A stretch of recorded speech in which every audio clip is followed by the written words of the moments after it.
Assalamualaikum warahmatullahi wabarakatuh.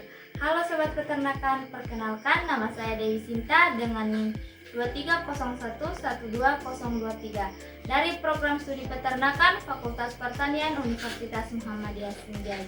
Nah, pada kesempatan kali ini saya ingin mengajak teman-teman untuk belajar bersama untuk mengetahui bagaimana sih proses metabolisme nutrisi dari karbohidrat, protein, dan lemak itu sendiri. Untuk lebih jelasnya, tonton videonya sampai akhir ya.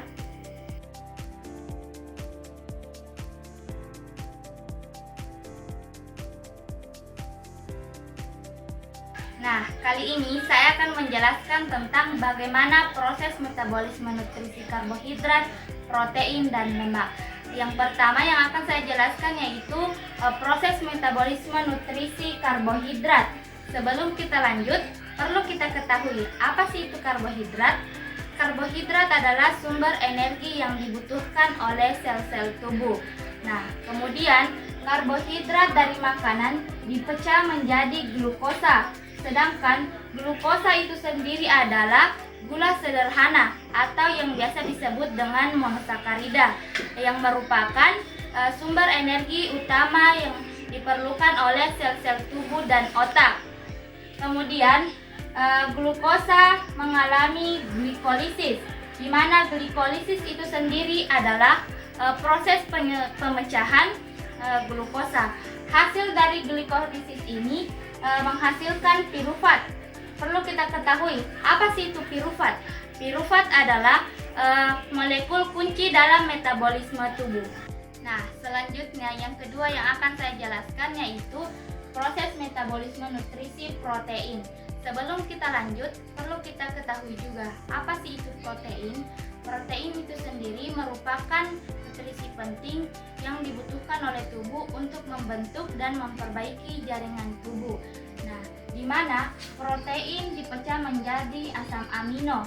Asam amino yang tidak digunakan oleh tubuh akan dibuang melalui urin, sedangkan asam amino yang digunakan oleh tubuh akan melalui proses penguraian gugus NH3, di mana NH3 itu sendiri adalah amonia, yaitu senyawa asam kimia.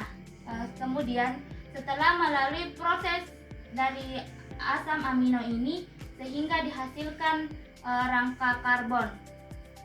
Selanjutnya saya akan menjelaskan tentang bagaimana proses metabolisme nutrisi lemak. Sebelum kita lanjut, perlu kita ketahui juga apa sih itu lemak. Lemak merupakan sumber energi terbesar dan cadangan energi jangka panjang, di mana lemak mengalami proses pemecahan menjadi asam lemak dan gliserol. Setelah melalui proses pemecahan asam lemak dan gliserol, asam lemak mengalami oksidasi beta. Perlu kita ketahui juga apa sih itu oksidasi beta?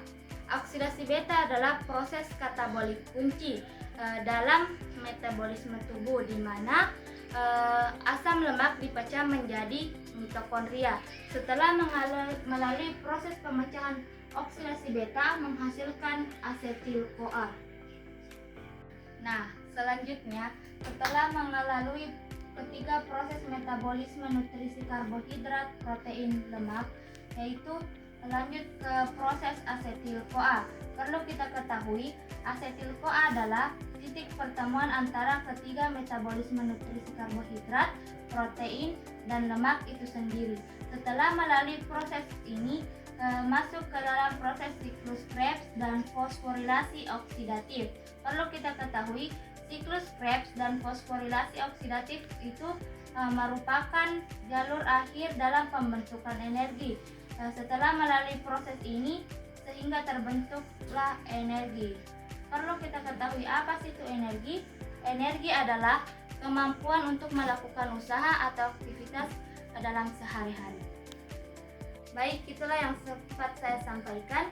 Jika ada kesalahan dalam pengucapan kata, saya mohon maaf karena ini adalah proses awal pembelajaran saya dalam menjelaskan bagaimana proses metabolisme nutrisi itu sendiri. Sekian, wassalamualaikum warahmatullahi wabarakatuh.